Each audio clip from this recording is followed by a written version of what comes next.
Welcome, everyone. This is Michael Salter with Cool Cards.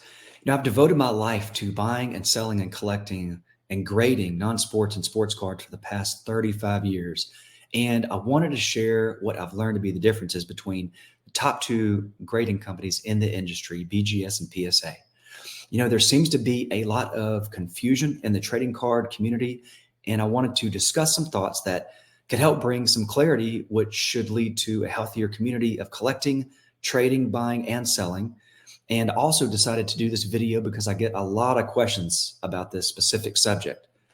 The majority of people that buy graded cards that I've noticed just in the community, both eBay, Instagram, just all over the place, they really believe that a PSA 10 is in better condition than a BGS 9.5 due to many times a PSA 10 sells higher than a BGS 9.5 or a 9.5. That number just looks like a less of a number than a 10 because it is.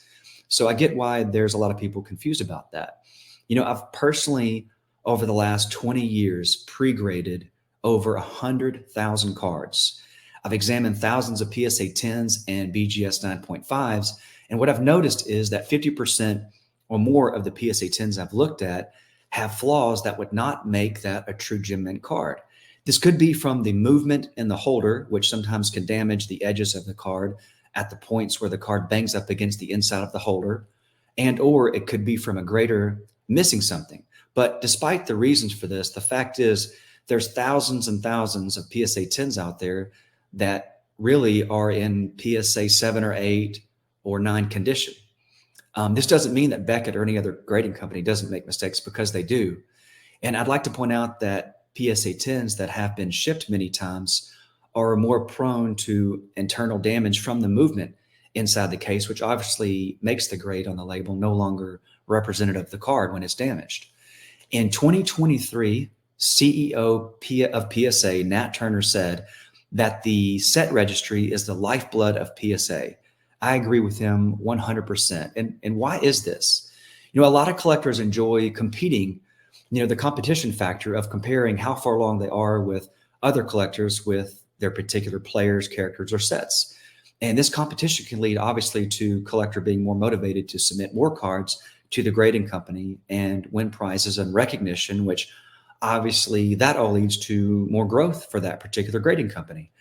Another reason collectors love registries is the fact that it displays your cards in an easy to see format online that can actually help with organization and helps collectors know exactly which cards they're hunting that they need to complete their set. And with PSA, I've bought, thousands and thousands of PSA 10s with the goal to convert them to BGS 9.5 or maybe a pristine, but at least 50% of those would never convert to a Beckett 9.5 or 10. Some of these PSA 10s I send in their case to Beckett to get graded, and some I send, after I crack the card out of the PSA case. I've also cracked out many BGS 9s and sent them to PSA so that I could turn those into PSA 10s. I don't know an exact percentage, but most of the time, if the BGS subgrades were strong enough in a 9, I would actually get a PSA 10. And sometimes when the subgrades were lower, I would get a PSA 10. I also get the question all the time, why do I choose, BGS for my personal collection? And the reason I personally prefer BGS over PSA is I really love knowing why my card got the grade that it did with the subgrades. And I enjoy having those two more, grading levels higher than a gem mint, both for value purposes and collecting. Because it's just something really special about a Beckett 10 black label, since that's the best condition a card can achieve with any company. And I personally really like aesthetically how BGS cases look compared to PSA. And BGS grades thousands of more cards than PSA will, that just PSA won't grade. And after dealing with and grading over 20,000 cards with both Beckett and PSA combined, I do feel BGS is more consistent with the grades that they give. And 99% of all BGS 10 pristines and black labels hold the highest recorded sale for that particular card in history among any grading company in any grade. And I want to be clear, this message is not intended to steer you in any grading company's direction. I personally use PSA sometimes if I'm looking to sell a card.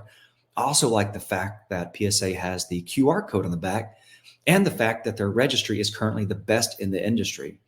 And for those collectors out there that are diehard PSA fans, they actually have a huge opportunity to find BGS 9.5s or 9s with good subgrades, crack those, and send them to PSA to convert them to PSA 10s.